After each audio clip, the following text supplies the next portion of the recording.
Ce port de pêche de Boudodi, quand il sera terminé dans un délai de 1 an, et je suis persuadé que l'entreprise Eiffage va terminer ce projet avant terme, je les félicite d'ailleurs pour leur participation à l'appel d'offres international et pour avoir gagné dans la plus grande transparence ce projet.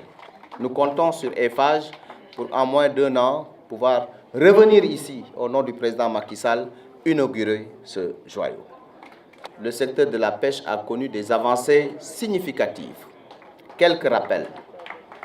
Le président Macky Sall a décidé de mettre 20 milliards à la disposition des pêcheurs pour que chaque fois qu'un propriétaire de pêche de pirogue achète un moteur, il reçoit une subvention de 1 million.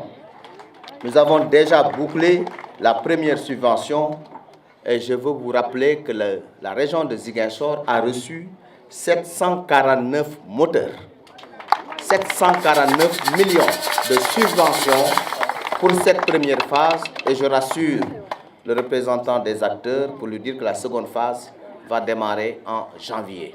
Et à terme, ce seront 20 000 moteurs qui seront subventionnés. C'est une première au Sénégal. Mais également la modernisation du parc piroguier. Les pirogues en bois vont passer en pirogues en fibre de verre. Mais également la géolocalisation des pirogues pour la sécurité en mer, qui est en phase test. Nous avons plus de 100 kits de géolocalisation pour des pirogues, dont des pirogues de la zone, qui à partir de nos bureaux, nous pouvons suivre et tracer ces pirogues. Et en cas de danger en mer, nous savons exactement où se trouve la pirogue.